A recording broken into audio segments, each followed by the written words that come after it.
Hello guys, welcome to my channel. ಇದು new born ಬೇಬೀಸ್ಗೆ ಎಲ್ಲ ಡಾಕ್ಟರ್ಸು ಕೂಡ ಪ್ರಿಸ್ಕ್ರೈಬ್ ಮಾಡ್ತಾರೆ. ಇದು vitamin D3 drops up to 1 ಇಯರ್ವರೆಗೂ ಹಾಕಬೇಕಾಗತ್ತೆ. ಇದರ ಯೂಸಸ್ ಏನಪ್ಪ ಅಂತ ಹೇಳಿದರೆ, ಬೇಬಿಗೆ ಮಸಲ್ ಸ್ಟ್ರೆಂತ್ ಆಗಿರ್ಬೋದು, ಹಾಗೆಯೇ ಬ್ರೈನ್ ಡೆವಲಪ್ಮೆಂಟ್ಗಾಗಿರ್ಬೋದು, ಬೋನ್ ಸ್ಟ್ರೆಂತ್ಗಾಗಿರ್ಬೋದು, ಇದು ತುಂಬಾ ಹೆಲ್ಪ್ ಮಾಡುತ್ತೆ ಅಂತ ಹೇಳ್ಬೋದು. ಇದನ್ನು ಯಾವಾಗ ಕೊಡಬೇಕಂತಂದರೆ ಅರ್ಲಿ ಮಾರ್ನಿಂಗು ಕೊಟ್ಟರೆ ತುಂಬ ಒಳ್ಳೆಯದು. ಯಾವಾಗಾದರೂ ಕೊಡ್ಬೋದು, ಬಟ್ ಅರ್ಲಿ ಮಾರ್ನಿಂಗ್ ಕೊಟ್ಟರೆ ತುಂಬ ಯೂಸ್ ಆಗುತ್ತೆ ಅಂತ ಹೇಳ್ತಾರೆ. ಸೊ ಇದು ಅರ್ಲಿ ಮಾರ್ನಿಂಗು. ಇದು ಎಷ್ಟು ಕೊಡಬೇಕು ಅಂತ ಹೇಳಿದ್ರೆ 1 ml ಕೊಡಬೇಕಾಗತ್ತೆ. ನೋಡಿ, ಈ ಡ್ರಾಪರಲ್ಲೇ ಬರೆದಿದ್ದಾರೆ 0.25 ml, 0.5 ml ಮತ್ತು 1 ml. ನಾವು 1 ml ಡ್ರಾಪ್ಸ್ನ ಈಗ ತಗೋಬೇಕು. ನೋಡಿ, 1 ml ಡ್ರಾಪ್ಸ್ನ ತಗೊಳ್ಳಿ. ಈ ರೀತಿಯಾಗಿ ಡ್ರಾಪರ್ನ 3 ಟೈಮ್ಸು ಪ್ರೆಸ್ ಮಾಡಿದ್ದೆ ಆದರೆ 1 ml ಡ್ರಾಪ್ಸು ಬರುತ್ತೆ. ಸೊ ಇದನ್ನು ಈಗ ಮಗುಗೆ ಹಾಕಬೇಕು. ಮಗುಗೆ ಹಾಕುವಾಗ ಕೂಡ ಮಗುದು ಒಂದು ಸ್ವಲ್ಪ ಹೆಡ್ಡು ಈ ರೀತಿಯಾಗಿ ಮಾಡಿಕೊಂಡು ಆನಂತರ ಹಾಕಬೇಕಾಗುತ್ತೆ ಡ್ರಾಪ್ಸು. ಇದನ್ನು ಅಪ್ ಟು 1 ಇಯರ್ವರೆಗೂ ಹಾಕ್ತಾರೆ. ಡಾಕ್ಟರು ಪ್ರಿಸ್ಕ್ರೈಬ್ ಮಾಡ್ತಾರೆ 1 ಇಯರ್.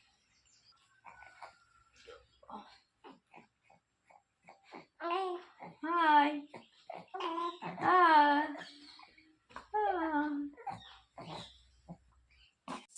ಇನ್ನು ಗಾಯ್ಸ್, ನಾನು ಪಾಪುನ ಡೈಲಿ ಅಂತೂ ಬಿಸಿಲಲ್ಲಿ ಇಟ್ಟೇ ಇಡ್ತೀನಿ.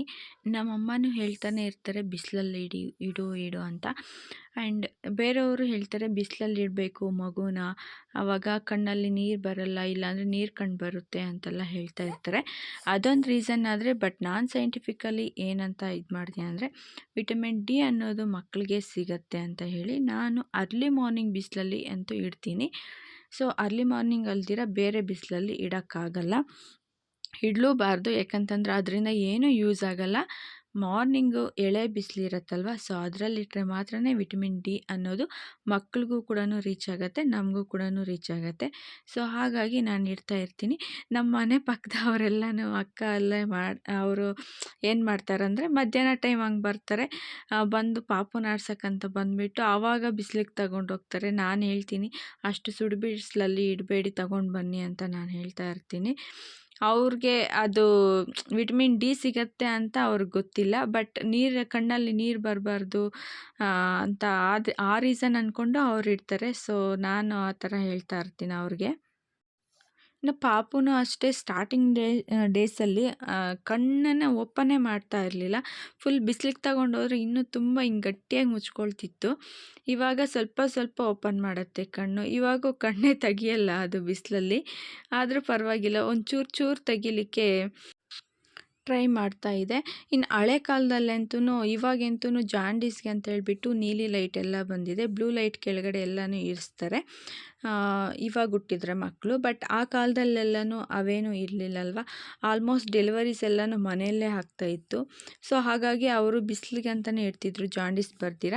ಇವಾಗ ನೀಲಿ ಲೈಟ್ ಕೆಳಗಡೆ ಇರೋದ್ರಿಂದ ಸೊ ಆ ಜಾಂಡೀಸ್ ಪ್ರಾಬ್ಲಮ್ಮು ಆಲ್ಮೋಸ್ಟ್ ಎಲ್ಲ ಮಕ್ಕಳಲ್ಲೂ ಬರುತ್ತೆ. ಅದು ಕಾಮನ್ ಅಂತೆ ಜಾಂಡೀಸ್ ಬರೋದು. ಅದು ಆ ಲೈಟ್ ಕೆಳಗಡೆ ಇಟ್ಟರೆ ಅದು ಸರಿ ಆಗುತ್ತೆ ಅಂತ ಹೇಳ್ತಾರೆ. ಬಟ್ ಹಳೆ ಕಾಲದಲ್ಲಿ ಅದೆಲ್ಲ ಫೆಸಿಲಿಟಿ ಇಲ್ಲದೆ ಇರೋದ್ರಿಂದ ಅವರು ಬಿಸಿಲಿಗೆ ಇಡ್ತಿದ್ರು. ಬಿಸಿಲಲ್ಲಿಡೋದ್ರಿಂದ ಕೂಡ ಜಾಂಡೀಸು ಕಡಿಮೆ ಆಗುತ್ತೆ ಅಂತ ಹೇಳ್ತಾರೆ. ಆ್ಯಂಡ್ ನನಗಂತೂ ನಮ್ಮ ಮನೆಯಲ್ಲಿ ಒಳಗಡೆಗಿಂತ ಹೊರಗಡೆನೇ ಇಷ್ಟ ಆಗುತ್ತೆ. ಯಾಕಂತಂದರೆ ಸ್ವಲ್ಪ ಬಿಸಿಲು, ನಾವು ಕೂತ್ಕೊಳ್ಳೋಕ್ಕೆ ಇದು ಮಂಚ ಬೇರೆ ಹಾಕ್ಕೊಂಡಿದ್ದೀವಿ, ಕೂತ್ಕೊಳ್ಳೋಕ್ಕಂತಲೇ ಟೈಮ್ ಸ್ಪೆಂಡ್ ಮಾಡೋಕ್ಕಲ್ಲಿ. ಆದ್ದರಿಂದ ಅಲ್ಲಿ ತುಂಬ ಚೆನ್ನಾಗಿ ಅನಿಸ್ತಾ ಇರುತ್ತೆ ಕೂತ್ಕೊಂಡು. ನಾನು ಪಾಪುಗೆ ಸ್ನಾನ ಮಾಡಿಸಿ ಆದಮೇಲೆ ಕೊಟ್ಟರು ಅಷ್ಟೇ ಅಲ್ಲೇ ಕೂತ್ಕೊಂಡು ಅದಕ್ಕೆ ರೆಡಿ ಮಾಡ್ತೀನಿ. ಸೊ ಏನೋ ಒಂಥರ ಚೆನ್ನಾಗಿ ಅನಿಸ್ತಾ ಇರುತ್ತೆ. ಆ್ಯಂಡ್ ನಮ್ಮ ಮನೆ ಹತ್ರ ಕೂಡ ನೇಚರೆಲ್ಲನೂ ತುಂಬ ಚೆನ್ನಾಗಿದೆ. ಮನೆ ಸುತ್ತಲೂ ಗಿಡ ಮರಗಳಿರೋದ್ರಿಂದ ಒಂದು ಸ್ವಲ್ಪ ತುಂಬ ಚೆನ್ನಾಗಿ ಅನಿಸ್ತಾ ಇರುತ್ತೆ. ನಾನು ಮಗುನ ಬಂದು ಇಲ್ಲೇ ಜಾಸ್ತಿ ಎತ್ಕೊಂಡು ಬಂದು ಮುದ್ದಾಡ್ತಾ ಇರ್ತೀನಿ. ಹಾಗೆ ಪಾಪು ಹುಟ್ಟಿದ ತಕ್ಷಣ ಡಾಕ್ಟರು ಕೇಳಿದ್ರು ನನಗೆ, ಕೇಳಿಸ್ತಿದ್ಯಾ ಪಾಪುದು ಸೌಂಡು, ಅಳೋ ಸೌಂಡ್ ಕೇಳಿಸ್ತಿದ್ಯಾ ಅಂತ ಕೇಳಿದ್ರು. ಹೌದು ಕೇಳಿಸ್ತಿದೆ ಅಂತ ಹೇಳಿದೆ. ಅದು ಹೊಟ್ಟೆಯಿಂದ ಬಂದಿದ್ದ ತಕ್ಷಣ ಔಟ್ಸೈಡು ತುಂಬ ಚೆನ್ನಾಗಿ ಅಳ್ತಾ ಇತ್ತು. ಆ್ಯಕ್ಚುಲಿ ಮಕ್ಕಳು ಆ ರೀತಿ ಅಳಬೇಕಂತೆ, ಆವಾಗೇ ಅದು ಆರೋಗ್ಯವಾಗಿದೆ ಅಂತ ಹೇಳ್ತಾರೆ. ಕೆಲವೊಂದು ಮಕ್ಕಳು ಅಳೋದಿಲ್ಲ, ಏನಾದರೂ ವಾಟ್ರ್ ಕುಡಿದ್ಬಿಟ್ಟಿದ್ರೆ, ಗಲೀಜು ನೀರು ಕುಡಿದಿದ್ರೆ, ಹಂಗೆಲ್ಲನೂ ಕುಡಿದಿದ್ರೆ ಅಳಲ್ವಂತೆ. ಸೊ ಬಟ್ ಮಕ್ಕಳು ಚೆನ್ನಾಗಿ ಹತ್ರನೇ ಅದು ಒಳ್ಳೆ ಹೆಲ್ತಿಯಾಗಿದೆ ಅಂತ ಡಾಕ್ಟರ್ಸು ಕನ್ಸಿಡರ್ ಮಾಡ್ತಾರೆ. ಈವನ್ ನನಗೂ ಕೂಡ ಅದು ಪಾಪುದು ಕ್ರೈಯಿಂಗ್ ಸೌಂಡ್ ಕೇಳಿದ ತಕ್ಷಣ ನನಗೆ ತುಂಬ ಖುಷಿ ಆಯಿತು. ಆ್ಯಂಡ್ ನನಗೆ ಸಿ ಸೆಕ್ಷನ್ನು ಮಾಡೋ ಟೈಮಲ್ಲಿ ಕೂಡ ನನಗೆ ಡಾಕ್ಟರ್ಸು ನನ್ನನ್ನು ಮಾತಾಡಿಸ್ಕೊಂಡೆ ಸೆಕ್ಷನ್ ಅಂತೂ ಮಾಡಿದ್ದು ನನಗೆ. ಆ್ಯಂಡ್ ಕಣ್ಣು ಸ್ವಲ್ಪ ಮುಚ್ಚಿದ್ರು ಅಷ್ಟೇ ಬಟ್ಟೆಯಿಂದ. ಅದರ್ವೈಸ್ ಅವರೆಲ್ಲನೂ ನನಗೆ ಅವ್ರು ಫುಲ್ಲು ಏನೇನು ಮಾತಾಡ್ತಾರೋ ಎಲ್ಲನೂ ಕೇಳಿಸ್ತಾ ಇತ್ತು. ಅವರು ನನ್ನನ್ನು ಕೂಡ ಮಾತಾಡಿಸ್ಕೊಂಡೆ ಅವರು ಮಾಡಿದ್ದು. ನನಗೆ ಹೊಟ್ಟೆಯಿಂದ ಅದು ಔಟ್ಸೈಡ್ ಬಂದಿದ್ದ ತಕ್ಷಣವೇ ಫುಲ್ ಖುಷಿಯಾಗಿಬಿಡ್ತು. ಅವ್ರು ಮೇಡಮ್ಮು ಕೇಳಿದ್ರು, ಕೇಳಿಸ್ತಿದ್ಯಾ ಸೌಂಡು ಪಾಪುದು ಕ್ರೈಯಿಂಗ್ ಸೌಂಡ್ ಅಂತ ಕೇಳಿದ್ರು. ಆವಾಗಂತೂ ನನಗೆ ಸಖತ್ ಖುಷಿ ಆಯಿತು. ನಾನು ಆವಾಗಲೇ ಕೇಳಿದೆ, ಯಾವ ಮಗು ಮೇಡಮ್, ಯಾವ ಮಗು ಅಂತ ಕೇಳಿದ್ರೆ ಮೇಡಮು ಸ್ವಲ್ಪ ವೆಯ್ಟ್ ಮಾಡಿ ಅಂತ ಪಾಪುನೆಲ್ಲ ಕ್ಲೀನ್ ಮಾಡಿಕೊಂಡು ಮತ್ತು ಅವರು ಹುಟ್ಟಿರೋ ಡೇಟು, ವೆಯ್ಟು ಎಲ್ಲನೂ ಬರ್ಕೋತಾಯಿದ್ರು. ನನಗೆ ಅದು ಕೂಡ ಚೆನ್ನಾಗಿ ನೆನಪಿತ್ತು. ಅವರು ಹೇಳ್ತಾಯಿದ್ರು ಇಷ್ಟು ಟೈಮು, ಇಷ್ಟು ವೆಯ್ಟು ಅದೆಲ್ಲನೂ ಬರ್ಕೊಂಡ್ರು. ಆ್ಯಂಡ್ ಪಾಪುನ ಕ್ಲೀನ್ ಮಾಡಿಸ್ಕೊಂಬಂದು ನನಗೆ ತೋರಿಸಿದ್ರು. ಆವಾಗ ನನಗೆ ತೋರಿಸಿದ ತಕ್ಷಣ ಪಾಪು ಫುಲ್ ಕಣ್ಬಿಟ್ಟು ನೋಡ್ತಾ ಇತ್ತು. ನನಗೆ ಇದೇನು ಈ ಥರ ನೋಡ್ತಿದ್ದೆಲ್ಲ ಹುಟ್ಟಿದ ತಕ್ಷಣವೇ ಅಂತ ಅನ್ನಿಸ್ತು. ಫುಲ್ಲು ಆವಾಗ ಬೇರೆ ಅದು ಲೈಟ್ ಸ್ವಲ್ಪ ಚೆನ್ನಾಗಿ ಬೆಳಕಿರತ್ತಲ್ಲ ಅವ್ರು ಸೆಕ್ಷನ್ ಮಾಡೋವಾಗ ಯೂಸ್ ಮಾಡೋದು. ಆ ಲೈಟ್ ಬೆಳಕು ಪಾಪುಗೂ ಫುಲ್ಲು ಫೇರಾಗಿ ಕಾಣಿಸ್ತಿತ್ತು. ಪಾಪು ಅಂತೂ ಸಖತ್ ನನಗೆ ಏನು ಇಷ್ಟೊಂದು ಫೇರಾಗಿ ಹುಟ್ಟಿದೆ ಅಂತ ಅನ್ನಿಸ್ತು. ಅಷ್ಟು ಕ್ಯೂಟಾಗಿ ಅನಿಸ್ತಿತ್ತು. ಆ್ಯಂಡ್ ಪುಟಾಣಿ ಪುಟ್ಟ ಕಣ್ಣು ಮಾತ್ರ ಓಪನ್ ಮಾಡಿ ನನ್ನನ್ನು ನೋಡಿಸ್ತಿದ್ರೆ ಅವ್ರು ನನಗೆ ಪಾಪುನ ತೋರಿಸ್ತಾ ಇದ್ದಾರೆ, ಪಾಪು ನನ್ನನ್ನು ನೋಡ್ತಾ ಇದೆ. ನನಗೆ ನಿಜವಾಗ್ಲೂ ತುಂಬ ಎಷ್ಟು ಖುಷಿ ಆಯ್ತಂದರೆ ಓ ಮೈ ಗಾಡ್ ಅಂತ ಅನ್ನಿಸ್ಬಿಡ್ತು. ಅಷ್ಟೊಂದು ಖುಷಿ ಆಯಿತು ನನಗೆ.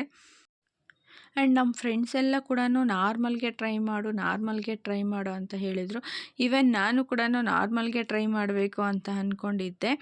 ಎಷ್ಟು ಟ್ರೈ ಮಾಡಬೇಕು ಅಂತ ಅಂದ್ಕೊಂಡಿದ್ದಂದರೆ ಮನೆಯಿಂದ ಹೊರಡುವಾಗ ಎನಿ ಕಾಸ್ಟ್ ನಾರ್ಮಲ್ಲೇ ಮಾಡಿಸ್ಕೋಬೇಕು, ಸಿ ಸೆಕ್ಷನ್ಗೆ ಹೋಗಲೇಬಾರ್ದು, ನಾರ್ಮಲ್ಲೇ ಮಾಡಿಸ್ಕೋಬೇಕು ಅಂತ ಫುಲ್ ಕಾನ್ಫಿಡೆನ್ಸಾಗಿ ಹೋದೆ.